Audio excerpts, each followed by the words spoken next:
Hello दोस्तों, नमस्कार। मैं हूं अवधेश कुमार शर्मा और आप सभी को हमारे यूट्यूब चैनल में आपका स्वागत है। और आज के वीडियो में हम आप सभी को बताने वाला हूं कि जो ग्राम संगठन होता है जीविका स्वयं सहायता समूह का, तो उसका प्राप्ति भुगतान कैसे निकासी होता है। तो आप सभी वीडियो को स्किप करके बिल्कुल मत देखिएगा।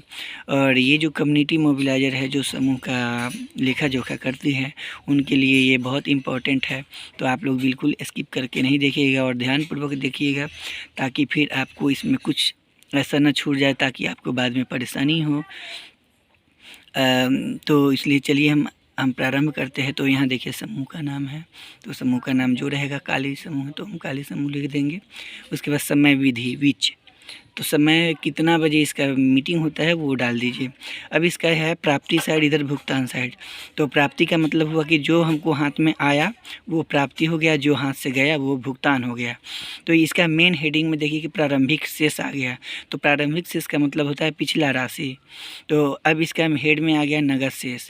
तो नगद शेष मतलब अब है कि जिसमें हम मीटिंग करवाने गए, तो उसमें जो आज हम बैठक करवाने गए, मान के चलिए, तो इससे पहले वाले साप्ताहिक बैठक में उनके लीडर के पास, कोषाध्यक्ष के पास कितना बचत है, तो वो हम पिछला राशि लिखेंगे। अब है कि बैंक शेष, तो बैंक शेष में मतलब कितना राशि बचा हुआ है। तो बैंक शेष में अगर 1000 रुपया कैश जमा हुआ होगा, तो कैश जमा हुआ होगा तो 50, तो हम 1000 डाल देंगे। अगर उसमें ब्याज आया हुआ होगा और हम पहले से ब्याज अगर प्राप्त कर चुके होंगे, तो अगर 1005 है तो पिछला राशि हम बैंक वाला देख लेंगे और वही रेट इस पर डाल देंगे। तो वही पैसा डाल देंगे। अब क्या पूछ रहा है, सदस्यों द्वारा बचत। तो एक समूह में मान के चलिए कि काली समूह में है 14 मेंबर है, चाहे 12 मेंबर है, तो 12 मेंबर को ही लेकर चलते हैं। 12 मेंबर में सभी प्रेजेंट हुई, लेकिन उसमें से 2 मेंबर जमा नहीं किए और 10 रुपये के हिसाब से है जमा। तो 120 रुपया होना चाहिए, लेकिन जमा की 100 रुपया। तो हम यहाँ सदस्यों द्वारा बचत लिखेंगे 100 रुपया। अब यहाँ पर फिर मेन इसका हेडिंग आ गया ऋण प्राप्ति। तो अब आपको कहाँ कहाँ से ऋण प्राप्ति हुआ उसका विवरण दीजिए। तो समझिए कि हाँ, बैंक से ऋण आया, जैसे काली समूह है तो काली समूह में 2 लाख रुपया ऋण आया। तो ऋण आया तो हम पहले इसमें प्राप्ति करेंगे। यहाँ ऋण प्राप्ति है तो इसमें नहीं लिख के, मतलब ये हेड हो गया, तो हम ऋण प्राप्ति इसमें लिखेंगे, बैंक ऋण। क्योंकि बैंक ऋण वाला में बहुत सारे कम्युनिटी मोबिलाइजर क्या काम करते हैं कि बैंक से ऋण आया, डायरेक्टली बट जाता है, वितरण हो जाता है, लेकिन कोई भी प्राप्ति भुगतान में नहीं लिखते। तो प्राप्ति भुगतान में अगर नहीं लिखेंगे तो उनका मासिक प्रतिवेदन सही से नहीं भर पाएगा, और मासिक प्रतिवेदन के आधार पर ही उनका सैलरी दिया जाता है। तो उसके लिए थोड़ा उनको ध्यान देना पड़ेगा, तो इसलिए बैंक ऋण का भी डालेंगे। अब यहाँ बोल रहा है VOCIF ऋण। तो VOCIF ऋण का मतलब होता है कि जो HRF फंड का, अगर जैसे बीमारी वाला फंड है, तो वो फंड का भी अगर ऋण लेते हैं, चाहे ICF फंड का ऋण लेते हैं, तो वो आ जाएगा VOCIF ऋण। तो अगर VOCIF का मतलब होता है कि अगर बीमारी फंड में अगर 10,000 रुपया इनके समूह में, काली समूह को मिला, और ICF है सो 1 लाख रुपया मिला, तो डायरेक्ट ये नहीं कि हम अलग अलग खंड में लिखेंगे। यहाँ जो बीमारी फंड का मिला वो भी और ICF का मिला वो भी, दोनों CIF ही है, तो इसमें हम 1,10,000 रुपया लिख देंगे। अब है यहाँ VO सम्मान ऋण। तो VO सम्मान ऋण ये हुआ कि किन्हीं इमरजेंसी केस में अगर VO से कैश तक दिया जाता है, चाहे उनको अगर चेक के माध्यम से भी दिया जाता है, तो पहले हम क्या काम करेंगे कि हम समूह के माध्यम से VO सम्मान ऋण प्राप्त करेंगे। उसके बाद यहाँ बोला है सदस्य ऋण पर मूलधन वापसी। तो अब सदस्य ऋण पर मूलधन वापसी, तो इसमें बहुत तरह का मूलधन वापसी कर सकती हैं, क्योंकि अगर बचत लोन ली होंगी तो वो भी इसमें डाला जाएगा कि बचत ऋण पर मूलधन वापसी।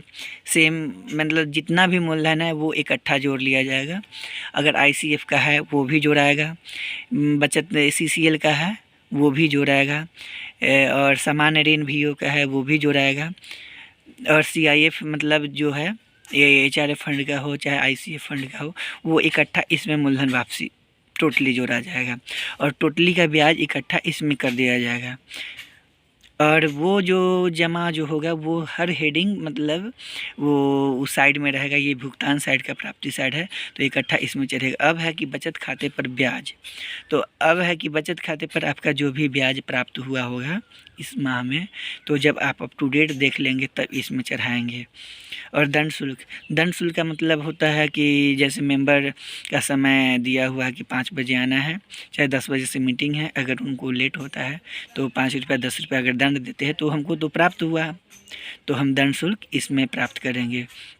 अन्य प्राप्तियाँ मतलब और भी कुछ तरह का प्राप्ति अगर कोई चीज़ का फंड का होता है तो इसमें भी लिख सकते हैं। और वीओ सदस्यता शुल्क प्राप्ति, तो अब मान के चलिए कि अभी वीओ सदस्यता शुल्क प्राप्ति का मतलब है कि जैसे समूह जैसे वीओ में जुड़ा तो पहले पैसा जमा करेंगे वीओ में समूह में, तो पहले हम इसमें प्राप्त करेंगे और अंश पूंजी भी प्राप्त करेंगे। और जैसे एचआरएफ भी अगर जमा करेंगे तो एचआरएफ का खंड भी एक बन जाएगा। तो अभी इसमें नहीं बना हुआ है, तो अन्य प्राप्ति का मतलब है इसमें एचआरएफ बचत भी लिख सकते हैं।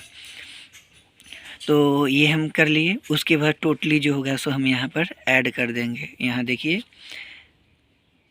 यहाँ है कुल राशि लिखा हुआ है, यहाँ हम ऐड कर देंगे। और यहाँ भुगतान साइड में देखिए ब्याज भुगतान का है, तो इसका है बैंक ऋण पर ब्याज भुगतान। तो यहाँ देखिए मूलधन और ब्याज दोनों एक साथ आ गया, लेकिन यहाँ हर खंड अलग अलग बट जाएगा। तो बैंक ऋण पर ब्याज भुगतान, तो मान के चलिए कि यहाँ ब्याज है 10,000 रुपया है, तो बैंक ऋण में कितना ब्याज जाएगा वो अलग खंड में आ जाएगा। वीओ सीआईएफ ऋण ब्याज भुगतान, तो अगर समझिए कि यहाँ 10,000 है तो 8,000 रुपया बैंक को दे रहे हैं, 1,000 हम वीओ सीआईएफ पर दे रहे हैं और 1,000 हम वीओ समान ऋण पर दे रहे हैं। तो 10,000 यहाँ अलग अलग खंड में हो गया, लेकिन यहाँ इकट्ठा हो जाएगा। अब ऋण वापसी में यहाँ मूलधन भी क्या हुआ कि इकट्ठा लिख दिए, लेकिन यहाँ ऋण वापसी सभी का अलग अलग हो जाएगा। तो यहाँ देखिए कि बैंक ऋण पर मूलधन वापसी, तो यहाँ बैंक ऋण पर मूलधन वापसी एकदम, यहाँ जो है सदस्य ऋण पर मूलधन वापसी अगर 20,000 रुपया है, तो यहाँ बैंक ऋण पर मूलधन वापसी है, तो अगर 10,000 रुपया है तो हम 10,000 रुपये यहाँ अलग दर्शाएंगे। वीओ सीआईएफ ऋण पर मूलधन वापसी, तो इसमें अगर 8,000 रुपया है तो हम वीओ सीआईएफ ऋण पर 8,000 दिखाएंगे। और फिर वीओ समान ऋण पर अगर 2,000 रुपया जमा करते हैं तो 2,000। तो ये तीनों है जो इकट्ठा यहाँ आ जाएगा। अगर अकेला का है तो अकेला का ही दर्शेगा। अब क्या है सदस्य को ऋण, तो अब है कि यहाँ देखिए जो हम सदस्य को, अगर ये है कि हम बैंक का ऋण भी दे सकते हैं, आरएफ का ऋण भी दे सकते हैं, सीआईएफ का भी दे रहे हैं, आईसीएफ का भी दे रहे हैं। तो जो भी हम ऋण देंगे चाहे बचत ऋण देंगे तो इकट्ठा हम इसमें जोड़ देंगे। अब ये नहीं कि अलग अलग करके हम इसमें खंड बनाएंगे, ये टोटली इकट्ठा रहेगा, लेकिन वो एजेंडा में अलग डलाएगा। और बैंक चार्ज, अब मान के चलिए कि हम बैंक में हम पैसा जमा करते हैं तो एसएमएस चार्ज अगर बैंक काट लिया, चाहे कोई ऐसा चार्ज मतलब चेकबुक चार्ज काट लिया, तो जो चार्ज कटा वो भी हम लिख देंगे।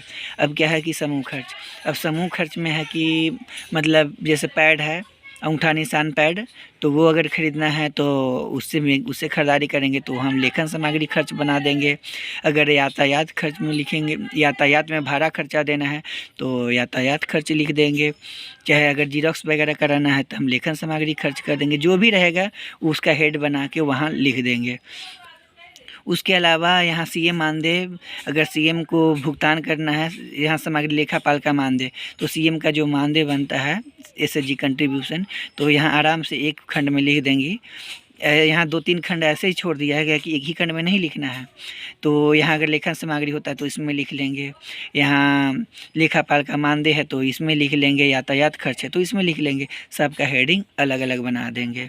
और दंड व्यय, तो अगर हम दंड हम यहाँ लिए हैं लेकिन वो दंड को हम किसी अन्य रूप में काम कर रहे हैं तो उसका भी हम अलग यहाँ दिखा देंगे। और अन्य भी प्राप्ति अगर होता है तो वो इसमें लिख सकते हैं। अब क्या बोला जा रहा है कि वीओ सदस्यता शुल्क जमा, तो यहाँ वीओ सदस्यता शुल्क जमा हुआ तो जमा हुआ तो पहले जब हम यहाँ देखेंगे कि जैसे आज का बैठक हमारा VO बैठक मतलब है 20 तारीख के होता है और हम 19 तारीख के ही हम जमा कर मीटिंग करवाने गए, तो 19 तारीख के बैठक हम करवाने गए तो ये नहीं है कि हम बैठक आज करवाए तो इसी दिन घटा देंगे।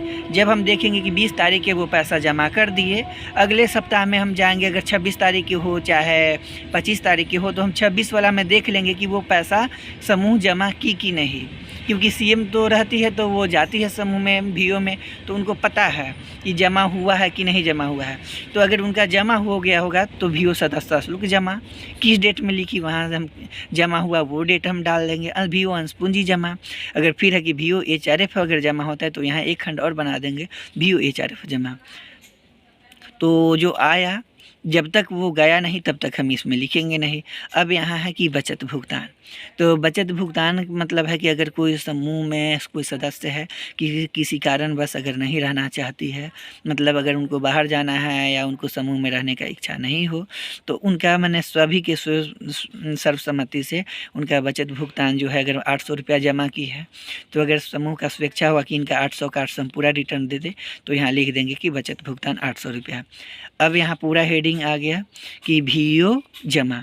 अब VO में जो भी जमा हुआ, VO सदस्यता शुल्क जमा हुआ, VO अंश पूंजी जमा हुआ और VO HRF जमा हुआ, टोटली इकट्ठा यहाँ दिखा देंगे। अब क्या पूछ रहा है, अंतिम शेष। तो अंतिम शेष में मन नगद शेष, तो नगद शेष आपका हाथ में कितना राशि हुआ वो लिखेंगे।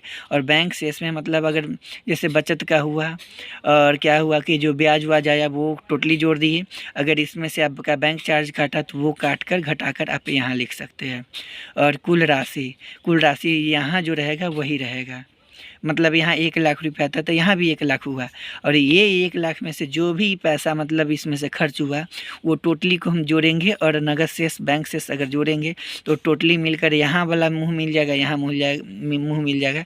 तो आप समझिए कि आपका प्राप्ति भुगतान सही है, नहीं तो गलत है। तो इसलिए आपको हमारा वीडियो कैसा लगा तो आप सभी कमेंट के माध्यम से बताइएगा। अगर इसमें कुछ भी त्रुटि अगर हो गया होगा तो आप लोग कमेंट बॉक्स में मैसेज कर सकते हैं और आप भी हमको कुछ जानकारी दे सकते हैं। तो आप सभी बताइए कि मेरा वीडियो कैसा लगा। तो हमारा वीडियो आप सभी अच्छे से देखिएगा और सही से समझिएगा, जहाँ परेशानी होगा वहाँ बताइएगा कमेंट बॉक्स में, और कमेंट लाइक भी कीजिएगा, चैनल को सब्सक्राइब भी कीजिएगा और शेयर भी कीजिएगा। तो धन्यवाद।